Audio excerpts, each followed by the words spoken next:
শুভ সকাল, balcony kitchen ব্লকে আজও একটা ভিডিও নিয়ে চলে এসেছি। সকাল সকাল চলে এসেছি ছাদে, দেখতেই পাচ্ছ। দেখো বেগুন গাছটা কী অবস্থা। তো চলে এসেছি দেখো পুঁই শাক কাটতে। তো গাছে পুঁই শাক আর অনেক পুঁইমিটুলি হয়েছে, তো কাকিমারা বললো পুঁইমিটুলিগুলো কুয়াশাতে নষ্ট হয়ে যাবে, তো কেটে নিয়ে আয়। তো আমি চলে এসেছি কাঁচি নিয়ে পুঁইমিটুলি আর পুঁই শাক কাটতে। তো কেটে নিয়েছি, দেখো গাছে কাঁচা লঙ্কা হয়েছে, সে কটাও তুলে নিচ্ছি। তো দেখো শাক তো তুলে নিয়েছি, পুঁইমিটুলি সহ চলে এসেছি। দেখো আলাদা করে কেটে বেছে ধুয়ে নেওয়া হয়ে গেছে। পুঁইমিটুলি আলাদা করেছি, শাক আলাদা করেছি। এদিকে কুমড়ো, বেগুন, আলু তো কাটা হয়ে গেছে। এদিকে কাঁচা লঙ্কা দিয়ে করবো। ফোড়নে দিয়ে দিচ্ছি 5 ফোড়ন, আর দিয়ে দেবো তেজপাতা, শুকনো লঙ্কা। দেখো দিয়ে একে একে সবজিগুলো দিয়ে দেবো। খুব সহজে বানাবো এটা, নিরামিষ। তো দেখো দিয়ে দিলাম আলু, কুমড়ো একসাথে দিয়ে ভেজে নেব। দিয়ে দেবো পুঁইমিটুলিগুলো। মিটুলিটা আলাদা করেছিলাম, মিটুলিগুলো আর শাকটা আলাদা কেটে রেখেছি। রান্না একসাথেই করেছি, মিটুলিগুলো আগে দিয়েছি। শাক তো একটুতে নরম হয়ে যাবে, জল বেরোবে প্রচুর, তো ওই জন্য আগে দিয়ে দিয়েছি। দেখো হবু চুবু হয়ে গেছে, এক্ষুনি মজা কমে যাবে। তো দেখো একটু নেড়ে ছেড়ে নুন দিয়ে দেবো। দেখো আন্দাজ মতো তোমরা নুন দেবে, আমি আন্দাজ মতো নুন দিয়ে দিলাম।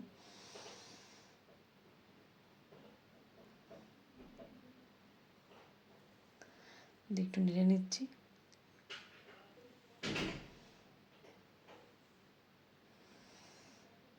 দেখো আবার একটু নেড়ে নিচ্ছি।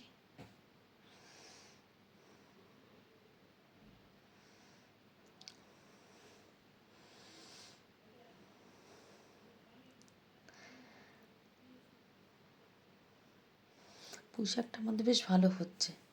দেখো দিয়ে দেবো আগে হলুদ গুঁড়ো,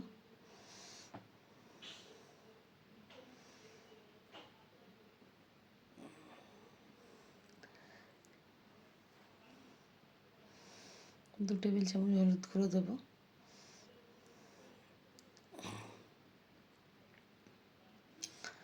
দেখো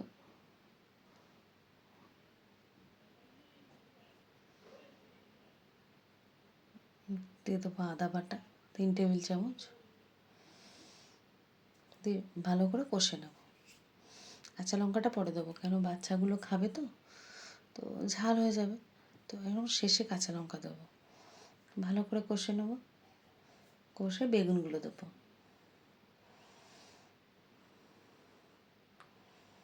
আমি কিন্তু বেগুন এর সাথে ভাজিনি, বেগুনটা আমি পরে দেবো। দিয়ে দিচ্ছি চিনি,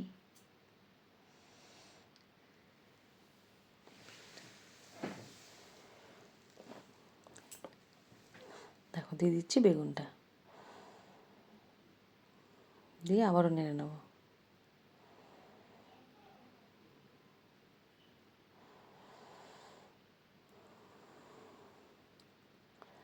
দেখো ওপর থেকে শাকগুলো দিয়ে দিচ্ছি। দেখো হবু চবু, মানে ধরছে না। দেখো কতটা মজে গেল। দেখো পুরো অর্ধেক হয়ে গেছে। দেখো রেডি পুঁই শাক। ভালো লাগলে লাইক, কমেন্ট, শেয়ার করো। পরের ভিডিওতে আবারও আসছি।